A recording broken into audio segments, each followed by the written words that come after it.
Well, I am so excited to be here. And you may not know this, but I've had a girl crush on you for a really long time. And we have known each other for how long? Golly.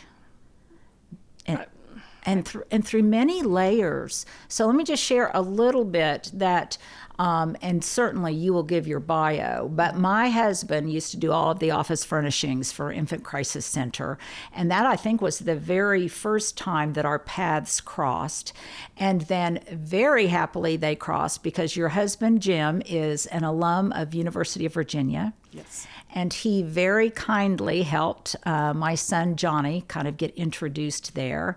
And then Johnny was on the teen board. Yes. At correct. Infant Crisis Service. Again, we'll tell you more about that. And then most recently, our paths have crossed again because I've been doing some stuff with Impact Oklahoma. You asked me to come and speak, garden tours, just ways that we can mutually give back to our communities.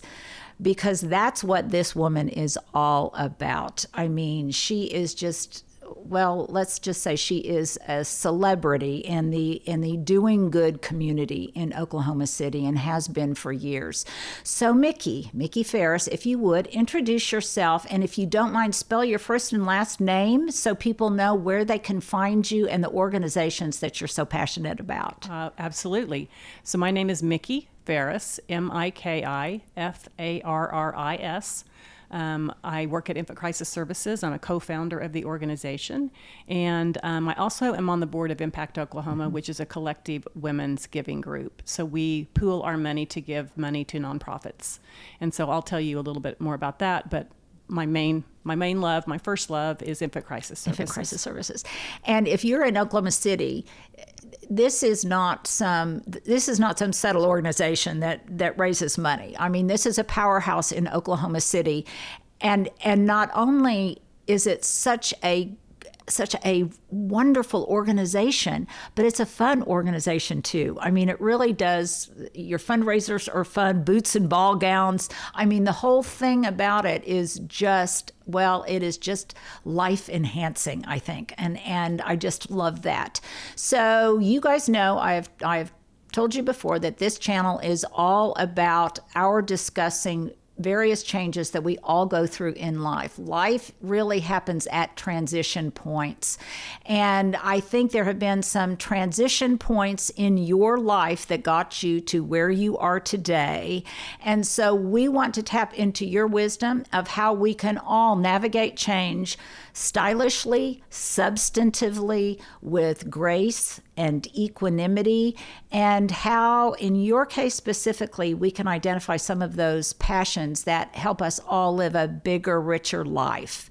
Okay. So if you would, Infant Crisis Services, talk a little bit about it, and then how it kind of came to be and what the seed was way back when. Okay. I think I might start just with my background, just because that is the seed. Okay. So my mom and dad got married in high school. I think January of their senior year. They were not pregnant, but they were passionate, and so they got married. Didn't live together until June, and I never asked my mom any questions about it. That just was the story. They had my sister, and then they moved to Oklahoma City from Muskogee. But since they were married in high school, neither one of them ended up getting any further education. They had me 7 years later, and then my dad left when I was 2. He was an alcoholic, and he left never to return. So I didn't really know my dad. I think he did return when I was 5, but it's really kind of a fuzzy memory. I think he gave me a bike, but it was a fuzzy memory because of the fact that I didn't know him really. And so I watched my mom struggle. I watched her work hard every day. She took me to my grandmother's house so that my grandmother could take care of me because she wasn't working when my mom was working. We lived on Northwest 28th. My grandmother lived on Northeast 28th. So it was a good haul from one house to the other at about 80 miles an hour usually because my mom was running late.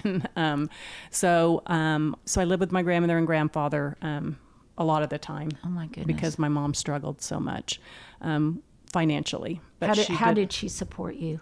She was a PBX operator, which is if you know Lily Tomlin, she used to do the Yeah. Oh, where yes. you were putting the two little things in holes and you were connecting. Yeah. She was a switchboard operator, basically. But she did that, and that office was another 30 miles. I mean, nothing was close to each other, but she did the best she could. But I do remember sitting on the front step of my childhood home and thinking, this is not going to be my life. And I'd actually go into the little grocery store at kind of the end of we lived in a very low income neighborhood because that's what we could do. But I remember going into the grocery store and thinking, I wonder if the butcher is my dad, or I wonder if the clerk is my dad. Wow. And I can remember even once asking some man in the store, "Are you my dad?" And my mom kept going, "Quit asking people if they're your dad," because I knew your dad. Yeah. I was married to your dad. Yeah. But it was like part of that was just discovery. I wanted to figure some things out. I wanted to have something substantial around that. Sure. But my mom remarried when I was 10, and we moved to Wichita, Kansas, and my stepdad adopted me. So that was a really wonderful thing, and he really felt like it was so important that once I got out of high school that I went to college. So he said, you choose where you want to go. And I wanted to go to Oklahoma State because I'd lived here as a young kid. And he said, well, that's out-of-state tuition, but okay. So he said, you're going to have to help. You're going to have to help do this. So got several jobs during college so that I could help them. Got scholarships, did really, had good grades. So it wasn't so difficult to get that. But I also determined that I wasn't going to marry my dad. And so... but unfortunately, I didn't really marry my dad, but I was divorced by the time I was 33 and with two little girls, much like my mom. Oh, my goodness. And I didn't struggle as much as she did. I had an education. I found a fairly good job to start off with. But in the meantime, we were starting infant crisis services. And that Sunday school class that started it didn't know my background. They didn't, and I really didn't invest that information in them, that it would be meaningful to me to help people in need because I'd been there in my childhood. So there were four of us, actually four others other than myself, so five of us that were directors for a day. And this was at Westminster? Westminster Presbyterian Church was the church. And, another part of that story is if that church, all those folks that we went to say, will you help us do this? If they would have said no, we may have never done it. Yeah. So that is, to me, that's absolute God right in the middle of things, saying that's needed in our community, and we're going to say yes, even to a bunch of 20 and 30-year-olds who really don't know what they're doing, but they just think they want to do something good for the community. So it was an idea of somebody in the Sunday school class because there was an emergency infant services in Tulsa that was 7 years older than us, and they're still around too. So they were doing that in Tulsa, and they came to a potluck at the church, told us what they were doing, and we said, that's it. That's what we want to do.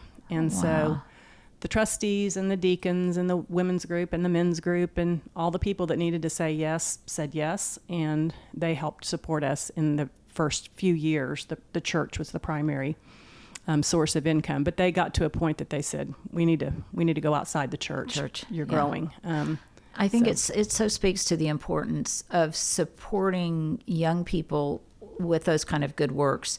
And it doesn't even have to be on that scale. It can be whenever somebody comes to your door and they're raising money for this band trip or that or whatever. And it's not so much about how much you give. It's the fact that you did give, that you did say yes, that you affirmed their effort, that you affirmed and gave them some confidence in terms of what they were doing.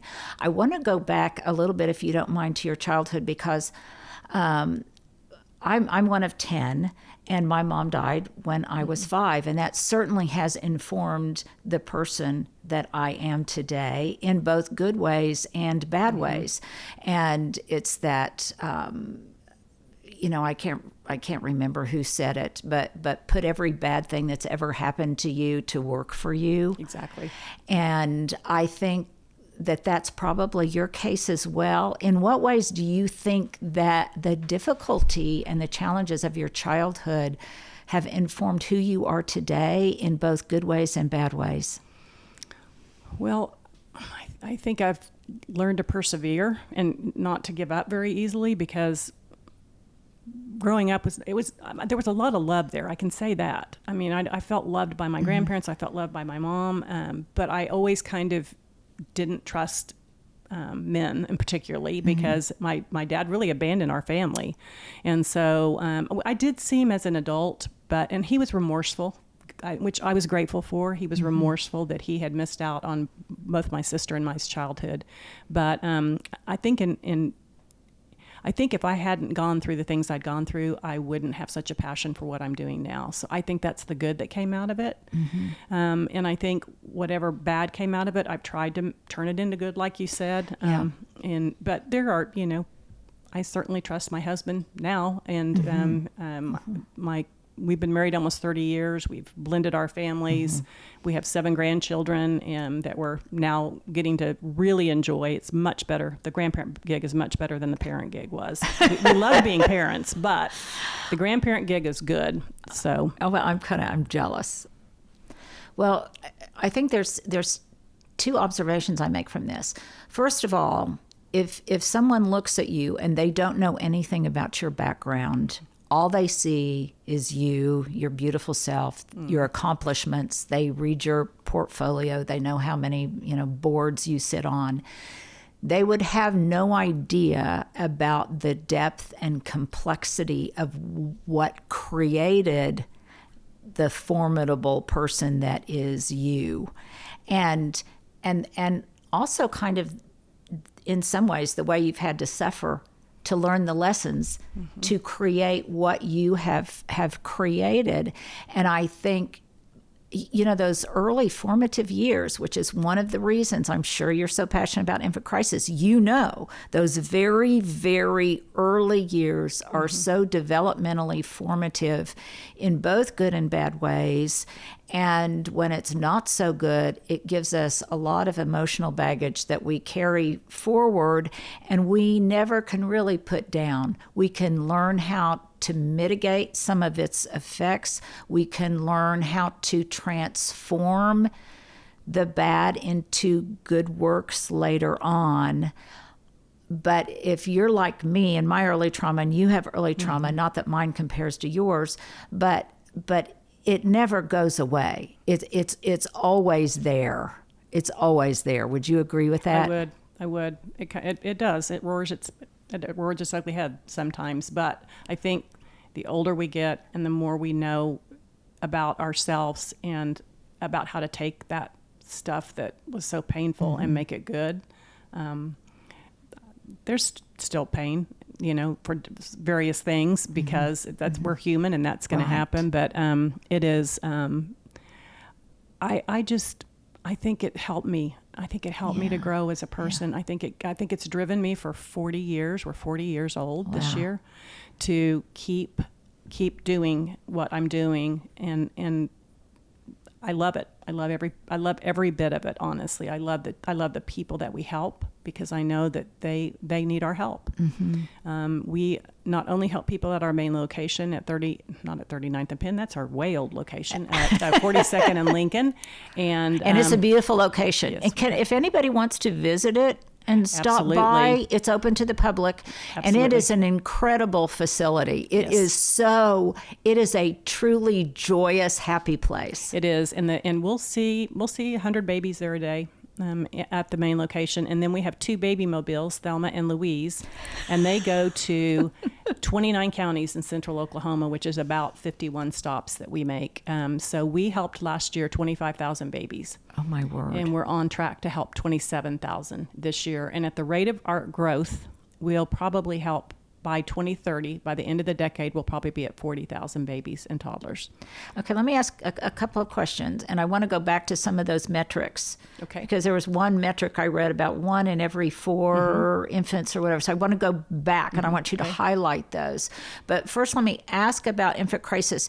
So is this, you said that someone had seen something in Wichita.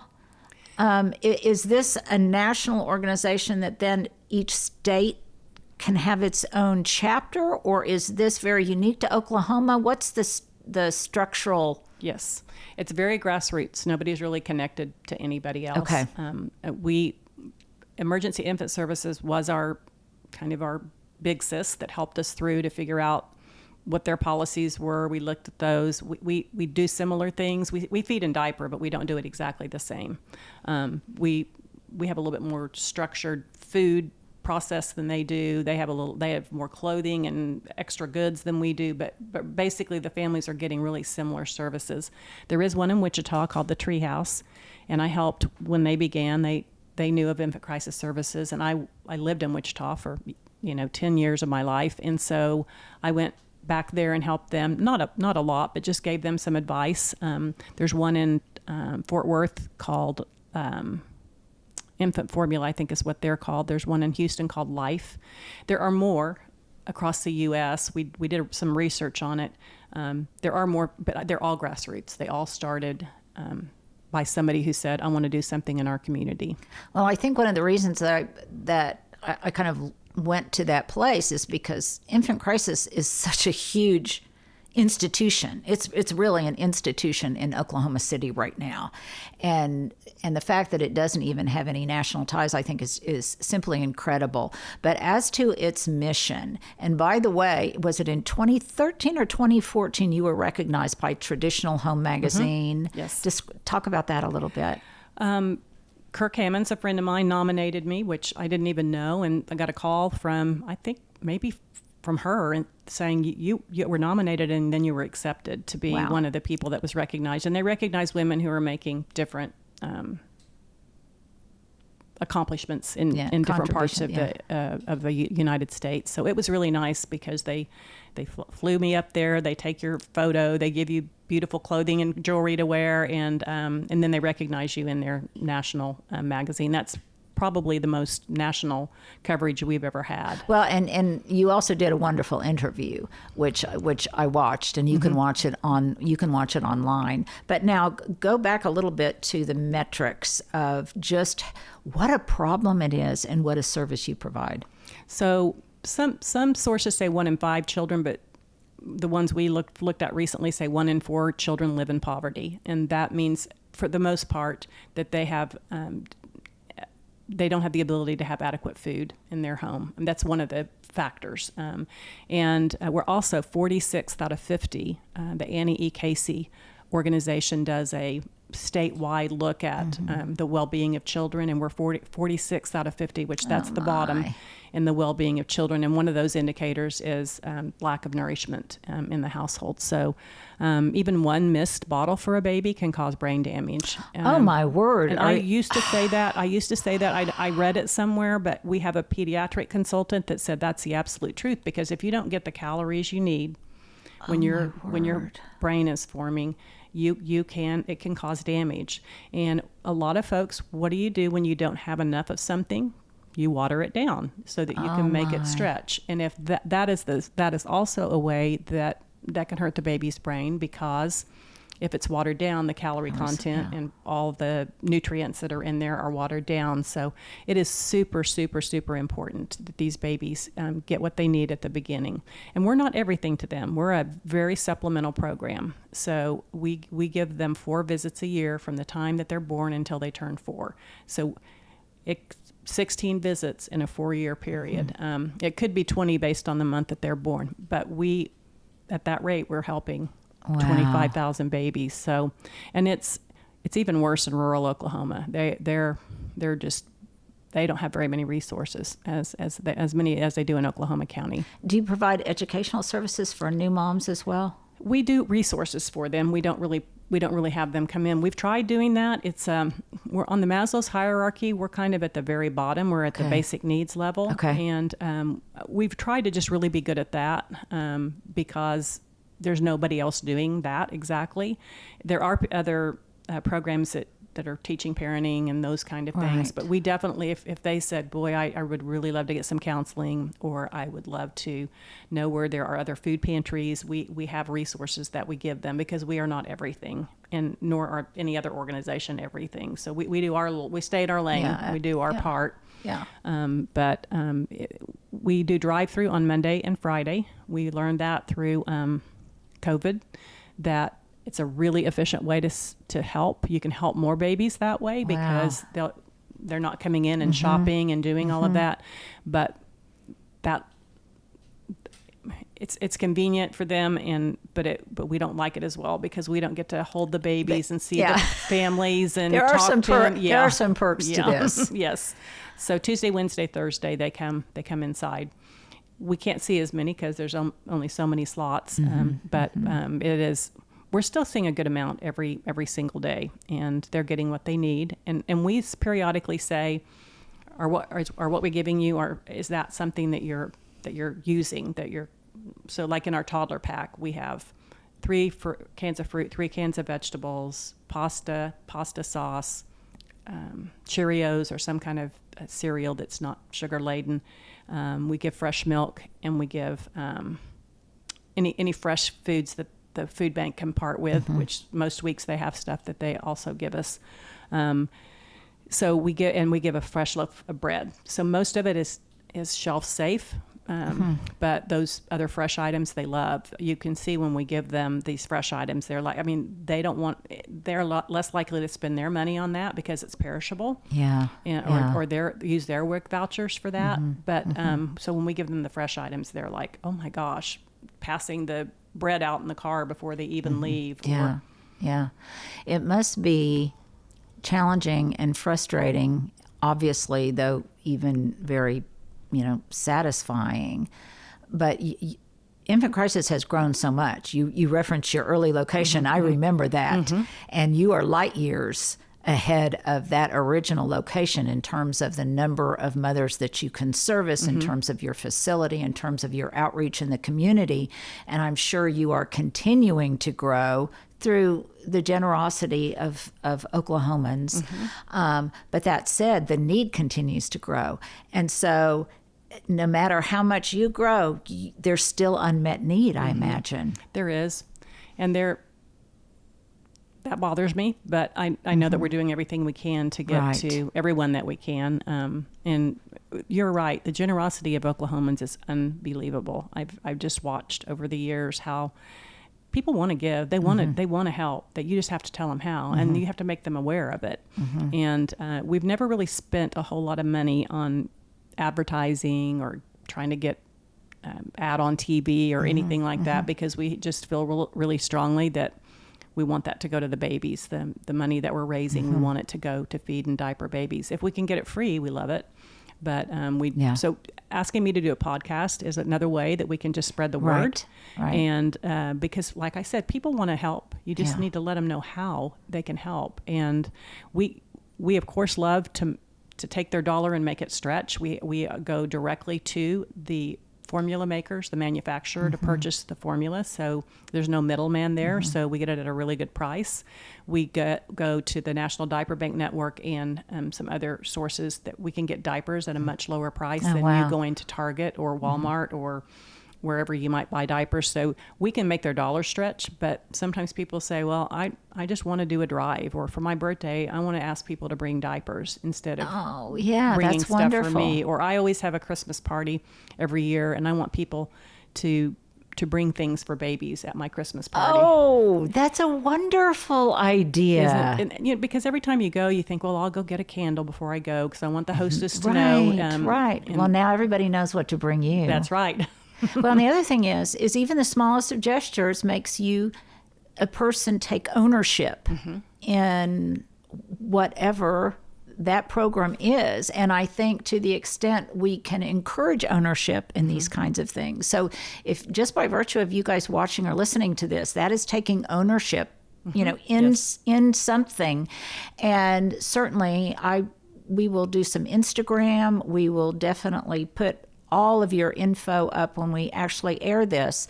But if somebody's if you are just looking and you see this and you want to donate immediately or drive by immediately, where do they go? We're at 4224 North Lincoln Boulevard, so we're just north of the Capitol building. And so in between 50th and 23rd, we're about 42nd and Lincoln. You also mentioned at one point, but Johnny was on the teen board. So that's kind of the other thing I think we do well is we bring in different generations. So we start them, when we start them as young as 13, they can be a part of, they can volunteer on their own.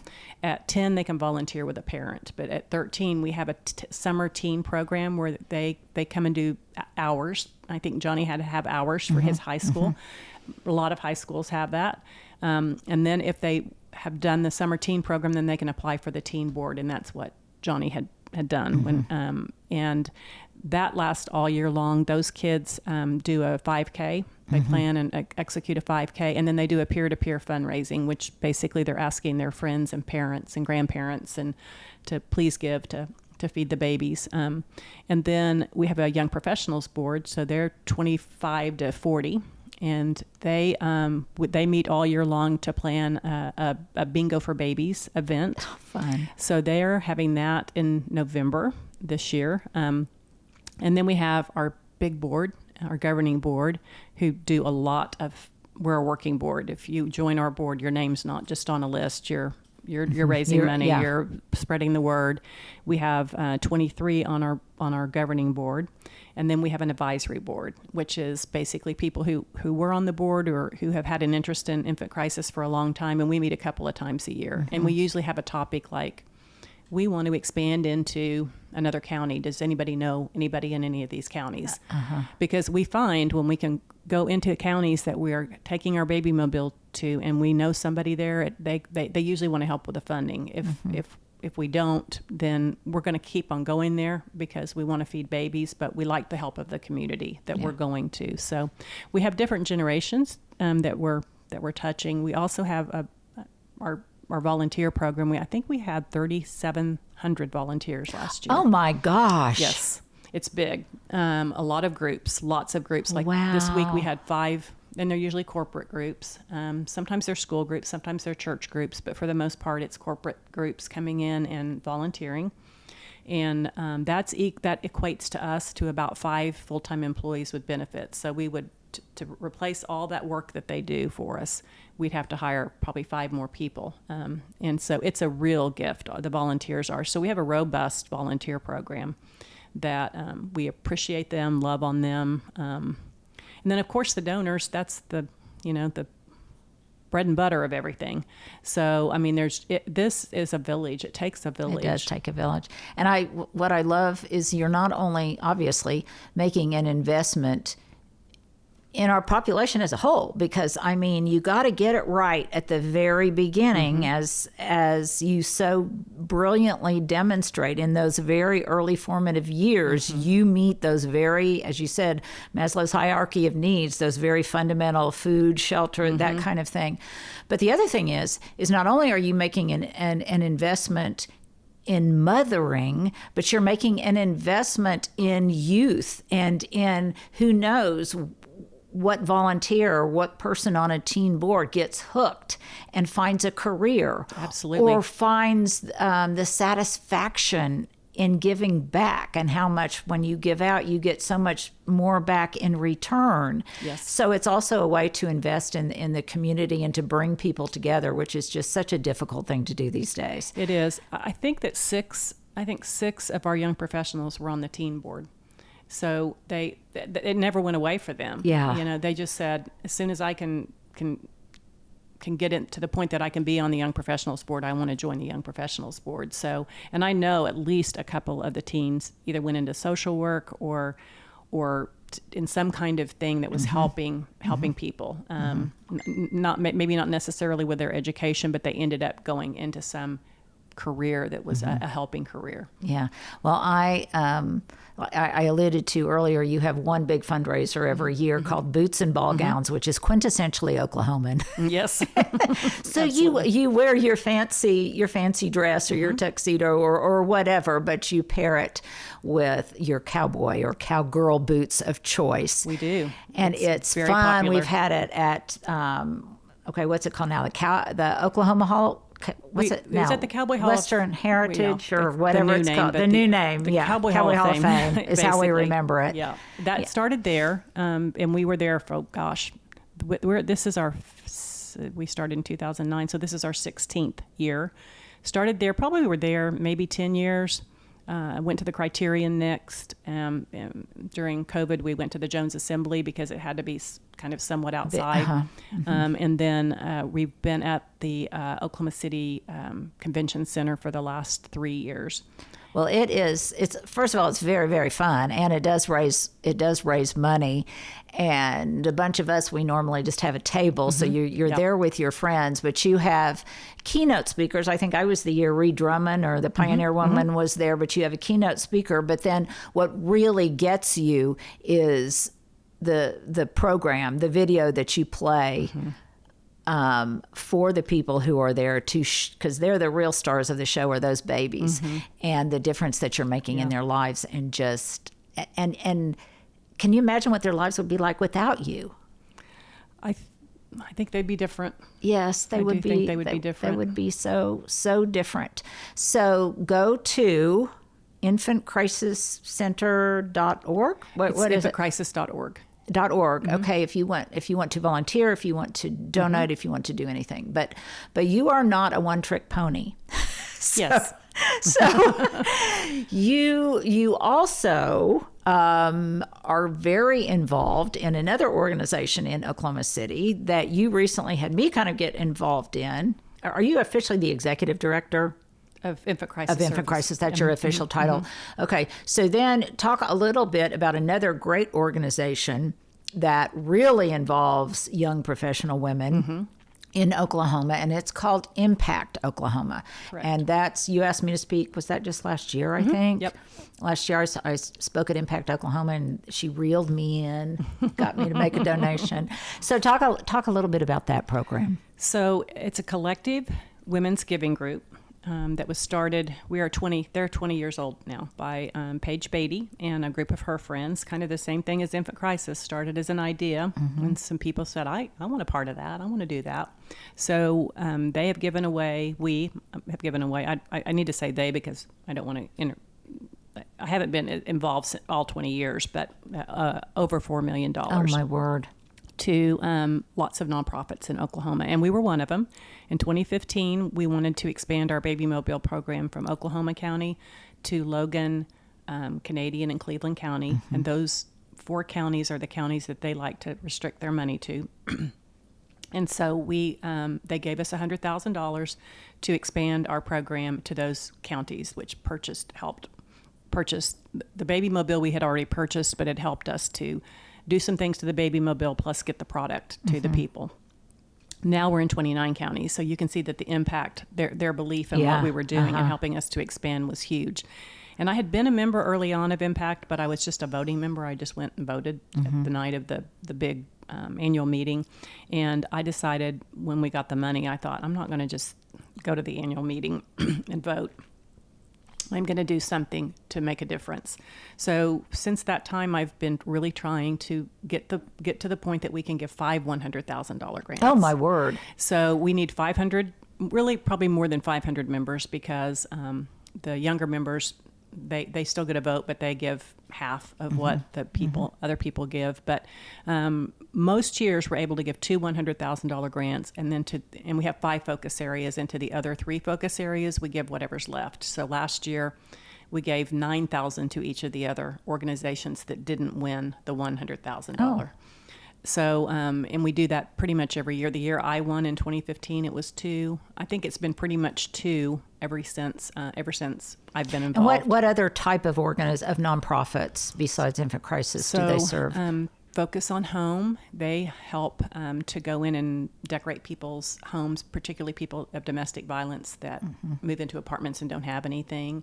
Not Your Average Joe was one of the winners. The Latino Community Development Agency, Mental Health Association. I mean, there are big and small organizations. There are certain things that $100,000 can't be like most of your budget. You have to have a certain size budget, but we really don't restrict folks unless their budget's too small.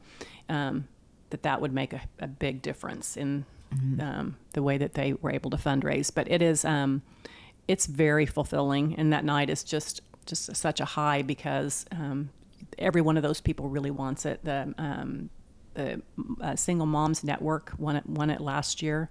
Wow. Halo, the Halo project, which they're doing some training with people so that they can better help foster kids and adoptive kids transition. It's just all over the place. Spectrum. But it's a democratic thing because everybody only has one vote. So you can't, it really is how your heart's touched. Yeah. And sometimes you go into it thinking, I know exactly who I want to win this. And then you hear them all speak Their and tell what they're stories. going to do. And you go, wait just a minute, that's not what I thought I was going to do. Yeah. But it's very democratic, and that's what I love about it. But my hope is I'm going to keep doing it until I just can't go anymore, is that we can make it where we can give more money away. Well, it's just it's a wonderful service. I want to pivot a little bit. Okay. Now it's going to be all about us. So Okay. So how first of all, I think it's very much it cannot be underestimated not only how much good it does for the community, but how much good it does for the person who is involved in whatever the activity is. People will sometimes ask me, oh, well, I've just moved to Oklahoma City or whatever. Where can I go? Where can I, how can I meet people or whatever? Because fortunately I work with lots of young people. And I say, well, you can go here and you can go there. But if you really want to meet people, here are some great organizations that you can become involved with. And it's a great way, if you're new to a community, to meet other people, to really see how you can make a difference. But it really helps us socially to establish a social network, and you can give back at the same time. So it's kind of a win-win situation. But so many people, like, my husband, Jamie, he just recently retired, and he's looking at, and women too, they retire. What do we do? How can we identify something that might get us involved in our free time that we can be passionate about? What kind of advice can you give to people who are looking for something, a cause to hang their hat on? What questions do you ask yourself? Can you speak to that a little bit? Yeah, I think so. Well, volunteering, for one thing, is really a great way to get to know other people. I know that there are friendships forged at Infant Crisis Services that would otherwise not be forged because they're standing side by side. They don't know each other when they start, but they're standing side by side, going through toys and cleaning them, or going through clothes and hanging them, or going through shoes and making sure that every little part of that shoe looks clean and in good condition. It takes a long time to make all that stuff happen, and it takes a lot of hours and a lot of volunteer hands. But if you have time, I think volunteering is such a great way to meet other people. I think my two examples, I have made some of my best friends, and I've lived in Oklahoma City since 1979, and I feel like some of my really good friends now are through Impact Oklahoma because I've spent a lot of time with them, and they're all different ages too. That's not just one age. But I think, of course, church is always a way to get involved as well and meet other people. But I do understand that when you've worked most of your life like Jamie has, and now he's got all the time in the world, that he is like, what do I do? Yeah, where do I go? How do I meet new people? And one of my friends in Impact Oklahoma specifically joined that because none of her other friends were specifically in that. And she said, I want to meet new people. I mean, I love my old friends, but I want to meet new friends. Oh, I love that you brought that up, because I think it's so important in healthy aging is to not only have strong connections. We all know that, but I think it helps you build new neural pathways by meeting new people and new people who don't necessarily think like you, or new people who are involved in different activities than you are.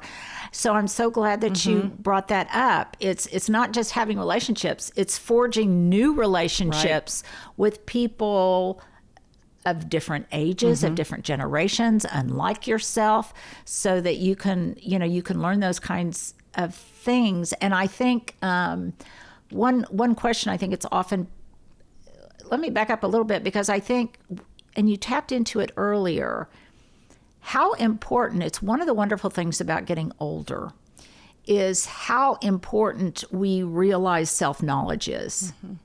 To know what really lights your fire. And sometimes if you go back, way back, I think, oh gosh, when I was little, I just always loved plants. When I was in high school, I liked houseplants or whatever. And it gives you clues into things that you can be passionate about in the future if you mine your past and you really take a journey of self-knowledge to know yourself better. And I think it's a superpower as we get older. And I think for Jamie, he was saying, well, what should I do? Well, what things are you passionate about? What do you want to do? So now he's into, nature conservancy and those kinds of things that he's passionate about. And that makes me so happy. And he, by extension, because he's worked, all of his life, didn't always have a chance to form the kind of friendships that women do. So now he can meet people that will go fishing with him. Yes. And that have the time to go fishing with him, or young people. And I think it just can't be underestimated. When at some point in the whole journey between divorce and the next part of my life, I did a thing in Dallas called Pathways. It was like a 4-weekend thing. It was kind of an intense therapy session with Dr. Phil and his dad. Oh, really? That was the leaders. That he wasn't popular doctor. Then. He was just a psychologist back then. And I think actually in business with his dad. I think they did it together. And I can't tell you all the things I got out of that, but the one thing he said, he always said, is this working for you, like he still does on his TV show? But the thing he said is, follow your passion. Follow your passion. Know what your passion is and follow it. And I think sometimes it was easy for me to know what my passion is. Sometimes it's not easy for me to know what my talent is. I know what your talent is, and I think your talent and your passion kind of align because I can look at your front yard and your backyard, and I'm like, that's what I want. I want that talent. But you really capitalized on that. You really did. You followed your passion, and you continue to do that. And I know it's a lot of work for you to do that. That doesn't just happen overnight. That you have such a beautiful garden, and that people want to stop by and look at your garden. And but you followed it, and you've had a rich life because you followed it. I'm sure there's times when you go, I can't believe what's happened out there. Half of that is not doing well. Right. Or right. At times that you're looking out there and saying, that's exactly what I envisioned. Yeah. I spoke last week, and what I found is not only is it my passion, but it also for me, because, when I started having kids, I quit.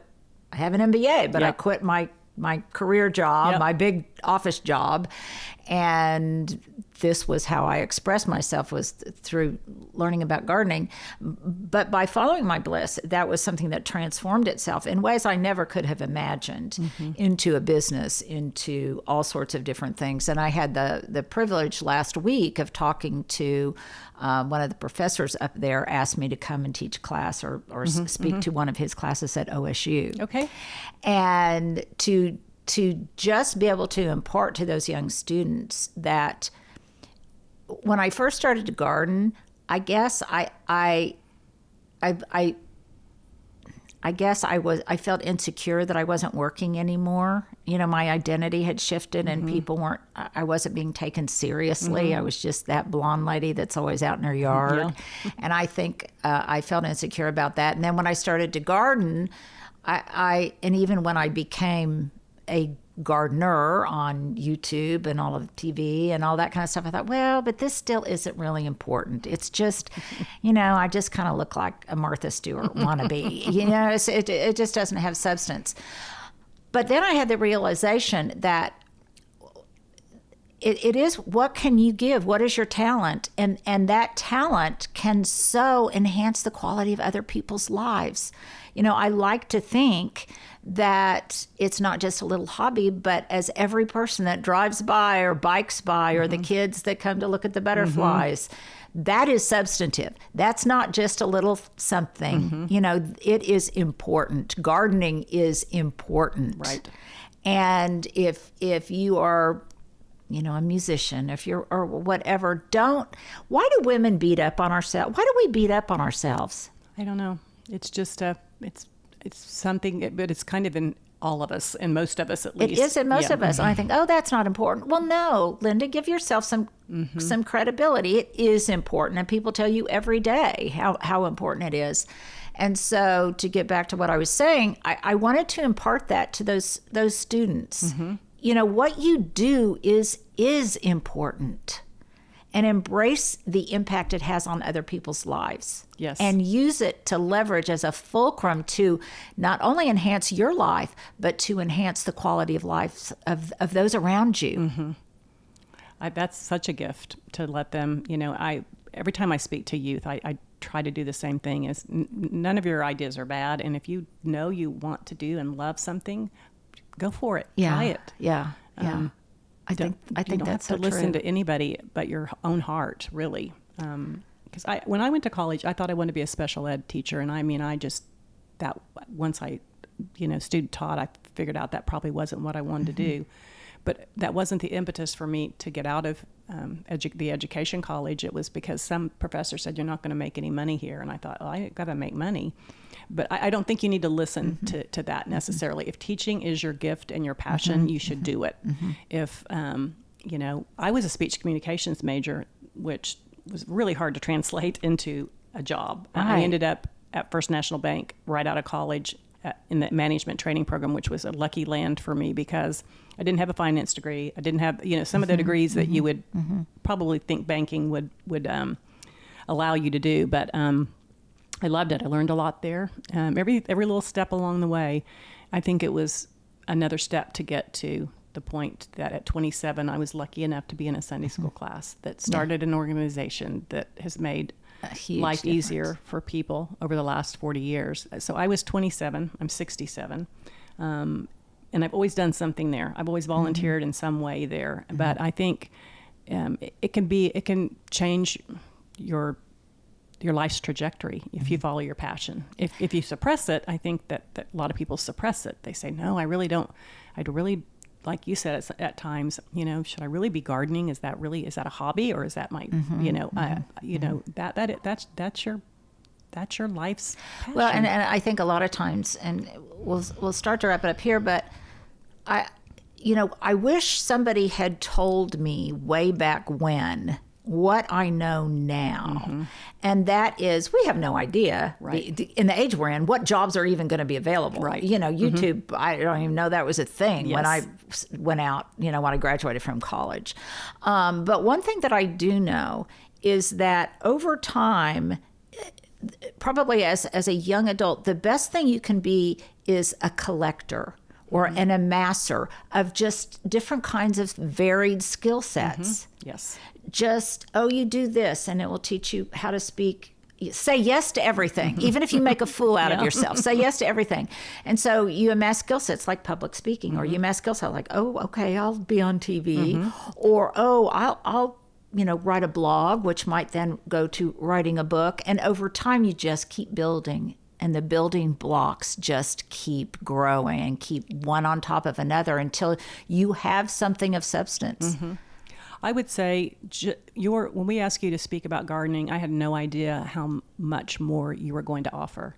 Your story, you're a storyteller, and that just piles on to the fact of that what you're doing with your gardening comes from way deeper than a love for plants. That's where it started as a little seed, but it's way deeper. And I can remember leaving that night thinking, I thought this was going to be all about what the plants we needed to, but it was all about, it was a life story. It was. Well, gardening is a great metaphor to life. It's a great metaphor to life. And you are just such a perfect reflection of someone who has managed to navigate great change in your life from early on. And you have, with such grace and such equanimity, and transformed the bad into the good. Lots of lemonades there, or lemonades made out of lemons, and with such a good attitude. And boy, it's hard to have, it's one of the hardest things to do is to have a good attitude when times are tough.